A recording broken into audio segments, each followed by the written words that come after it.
पोलिसांनी बारमध्ये घुसून व्यापाऱ्याला अमानुष मारहाण केल्याचा प्रकार उल्हासनगरात घडलाय। मारहाणीत व्यापाऱ्याच्या शरीरावर काळे निळे डाग पडलेत। कुठलंही कारण नसताना ही मारहाण झाल्याचा पीडित व्यापाऱ्याचा आरोप असून या प्रकरणी दोषी पोलिसांवर कारवाईची मागणी त्यानं केली आहे। पाठ, हात आणि पायांवर काळे निळे डाग पडेपर्यंत उल्हासनगर मधील या व्यापाऱ्याला कोणत्या गुंडांनी मारहाण केली नाही, तर ही मारहाण केली आहे कायद्याच्या रक्षकांनी। सर्वसामान्यांच्या रक्षणाची जबाबदारी असलेल्या पोलिसांनीच गुंडगिरी करत एका व्यापाऱ्याला अतिशय क्रूर आणि अमानवी पद्धतीनं मारहाण केल्याचा प्रकार उल्हासनगर शहरात उघडकीस आलाय। हितेश असराणी असं या व्यापाऱ्याचं नाव असून त्याचं उल्हासनगरमध्ये रमेश कोल्ड्रिंक्स नावाचं दुकान आहे। हितेश हे त्यांच्या सासूरवाडीहून परतत असताना श्रीराम चौकातील 90 डिग्री बार मध्ये थांबले। मात्र तिथून निघत असताना अचानक साध्या कपड्यातील 2 पोलिसांनी आतमध्ये येऊन मारहाण सुरू केली। दरम्यान आपल्या खिशात पोलिसांनी चाकू ठेवण्याचा प्रयत्न केला। इतकंच नव्हे तर यानंतर मला सोडवण्यासाठी आलेल्या माझ्या आईवडिलांना देखील पोलिसांनी मारहाण केली आहे। त्यानंतर मला श्रीराम चौकात आणि विठ्ठलवाडी पोलीस ठाण्यात नेऊन 5 पोलिसांनी विनाकारण अमानुष मारहाण केल्याचा आणि आपले पैसे अंगठी पोलिसांनी चोरल्याचा आरोप असराणी यांनी यावेळी केलाय। 2 जनों ने आके ऊपर मेरे जैसे ही मैं बाहर निकला मेरे ऊपर 2 जनों ने आके हमला किया तो मैंने भी थोड़ा धक्का बुक्की किया उन लोग के साथ। उसके बाद ये लोग मेरे को सीढ़ी से नीचे लेके आए।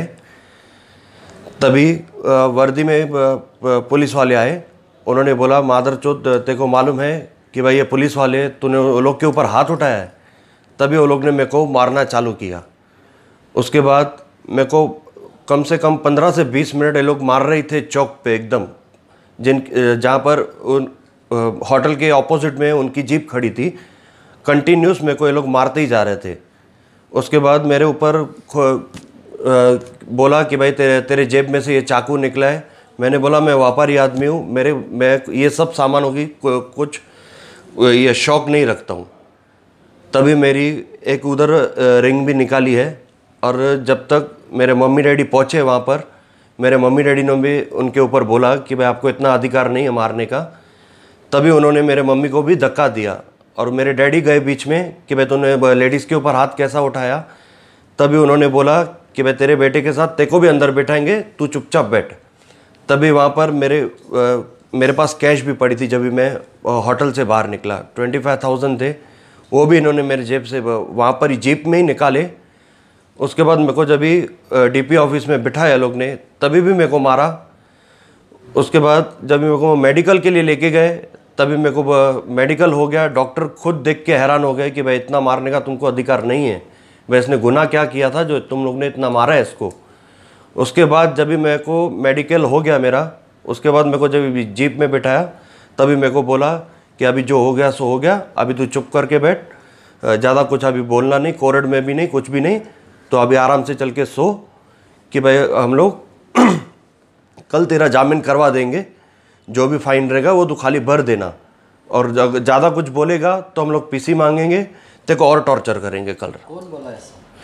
ये काले साहब करके थे कोई, उनको मेडिकल जब भी मेरे को कराने गए ना तभी बोल रहे थे उनको काले साहब करके।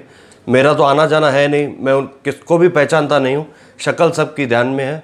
आप खड़ा करेंगे मेरे सामने, मैं उनके ऊपर उंगली उठा दूंगा। नहीं, मैं क्या बताऊँ उस पर क्या मेरे मम्मी से 2 लाख रुपए की मांग की है लोग ने। तो मेरे डैडी ने तभी उनको घर से 50,000 रुपये मंगा के दिया कि भाई 50,000 लो, और जो मेरे बेटे के जेब से आपने 25,000 निकाले वो भी आप रखो, पर मेरे बेटे को लॉकअप में नहीं रखो कि उसको बहुत मार लगी हुई है कि भाई मैं उसको घर में सुलाता हूँ। कल आप जितने बजे बोलोगे हम लोग कोर्ट में आएंगे तभी जामीन दे देंगे। तभी 50,000 वो भी रख लिए और जो 25,000 मेरे जेब में थे वो भी रखे। तर हितेश याच्याकडे चाकू सापडला होता, त्यात त्याला अटक झाली होती। त्यावेळी त्याने ही तक्रार का केली नाही, मात्र असे काही असेल चौकशी करून कारवाई केली जाईल असं वरिष्ठ पोलीस निरीक्षकांनी सांगितलंय। दिनांक 21/3/2019 रोजी रात्रीच्या वेळेस एका इसमाकडे चाकू सापडलेला आहे। त्याचं नाव हितेश रामलाल असराणी असे आहे। त्याबाबत विठ्ठलवाडी पोलीस स्टेशनला CR नंबर 2 122/2019 महाराष्ट्र पोलीस कायदा कलम 135 याप्रमाणे गुन्हा दाखल आहे. ह्याच आरोपीने तक्रार केली आहे की पोलिसांनी मारहाण केलेली आहे. याबाबत तो पोलीस ठाण्याला आला त्यावेळेस अटकेत होता. त्यावेळेस त्यांनी तक्रार केली असती तर त्या तक्रारीची दखल घेता आली असते आपल्याला. त्यानंतर कोर्टात ज्यावेळेस आरोपीला आम्ही हजर करतो त्यावेळेस कोर्टसुद्धा विचारतं की आपल्याला काय पोलिसांनी अमानुष वागणूक दिली आहे अगर कसे, तर तिथंही तो सांगू शकला असता. त्यांनी तसं सांगितलेलं नाही व त्याच्यानंतर ते जामिनावर सुटले आणि जामिनावर सुटल्यानंतर पोलीस स्टेशनला येऊन सुद्धा ते तक्रार करू शकले असते. अद्यापपर्यंत त्यांना जी दुखापत झाली अगर मारहाण झाली असं त्यांचं म्हणणं आहे. त्याबाबत आमच्याकडे काही कळवलेलं नाही. त्यांनी जर आम्हाला तसं कळवलं तर आम्ही त्याची चौकशी करू आणि जर काही गैरप्रकार असेल तर संबंधित आम्ही कारवाई करू. तर मागील वर्षी अशाच पद्धतीनं सांगलीत अनिकेत कोथळे प्रकरण घडलं होतं. त्यामुळे महाराष्ट्र हादरला होता. आता त्या घटनेची पुनरावृत्ती होण्यापूर्वी वरिष्ठ अधिकारी उल्हासनगर मधील या पोलिसांना आवर घालतात का हे पाहणं आता महत्त्वाचं ठरणार आहे. प्रतिनिधी आकाश सहाणे, NTV न्यूज मराठी, उल्हासनगर, ठाणे.